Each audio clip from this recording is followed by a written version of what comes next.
할렐루야. 11월 25일 화요일 매일 성경 묵상입니다. 오늘 말씀은 느헤미야 6장 1절에서 14절의 말씀입니다.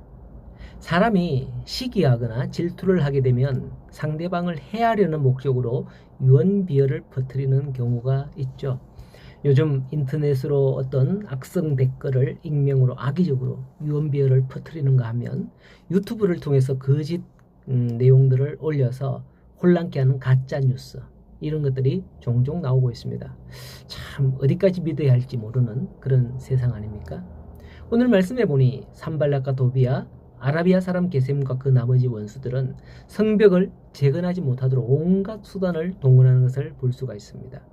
문제는 느헤미야를 꿰어내서 살해하려는 음모를 보이는데요. 2절에 산발락과 게셈이 내게 사람을 보내어 이르기를 오라, 우리가 온오평지 한 촌에서 서로 만나자 하니 실상은 나를 해하고자 함이었더라 라고 하죠.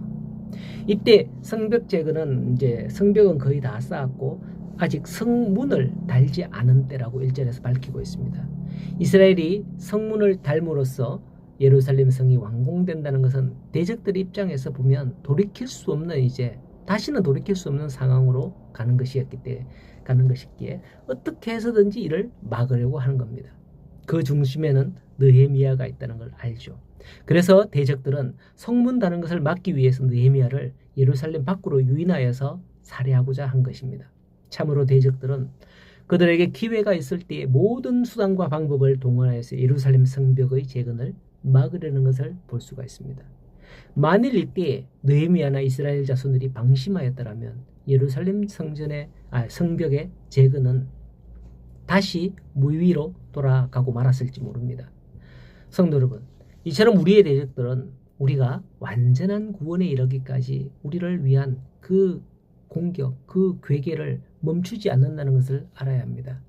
사도 바울은 빌립보서 2장에서 우리에게 두렵고 떨림으로 너희 구원을 이루라 라고 말씀했잖아요.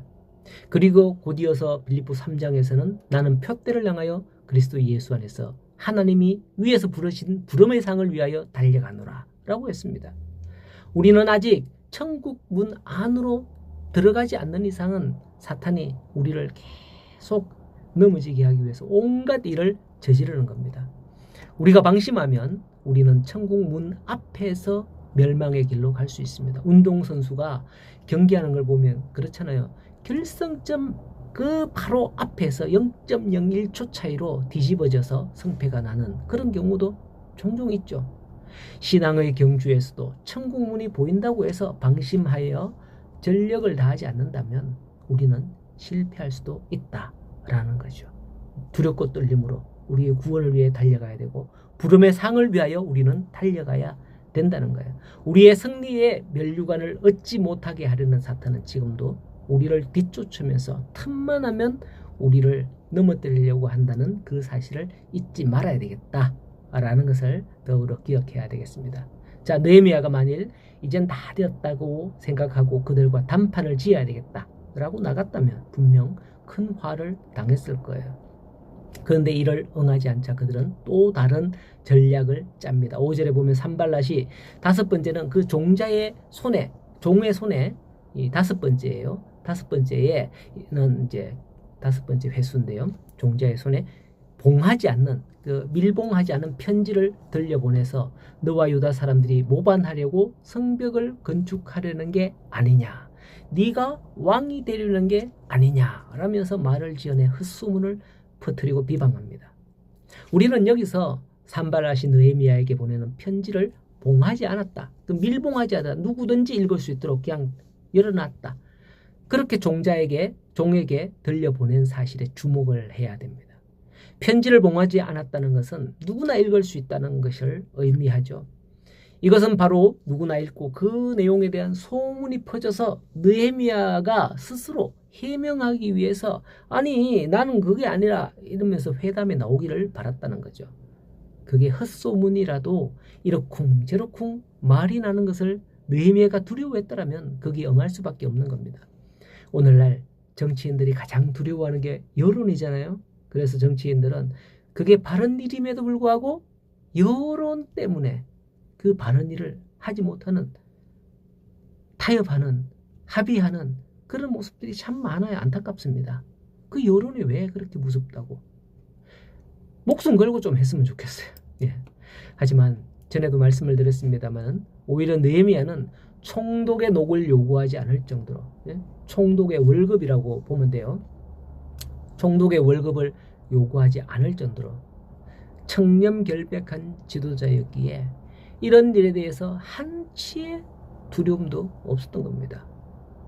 자, 이렇게 두 차례 시도가, 두 가지 방법, 두 차례가 아니죠. 그 5번째 편지를 보냈으니까요.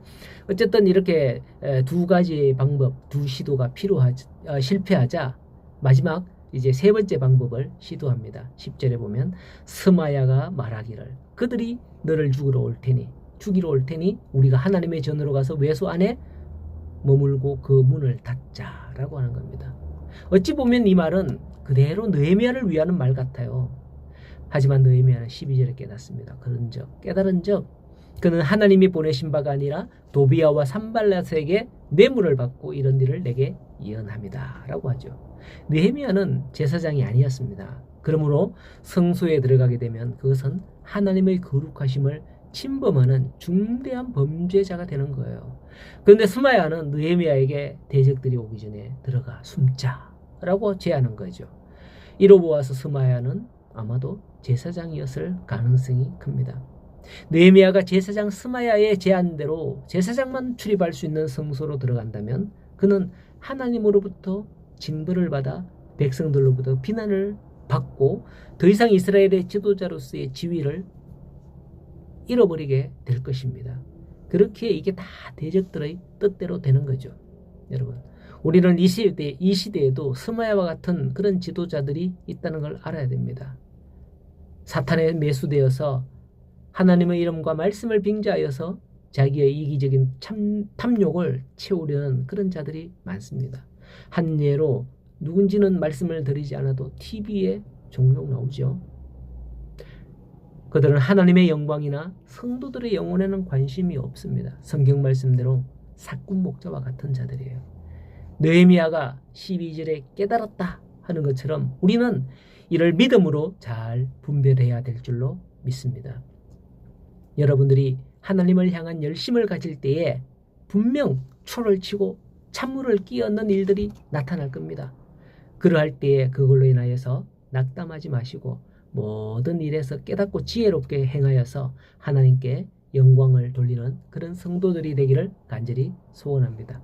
오늘도 주의 말씀이 여러분들의 길을 비추어서 여러분들이 걸려 넘어지지 않고 항상 주의 은혜 가운데 나아가는 자들이 다 될 수 있기를 축복합니다. 승리하십시오.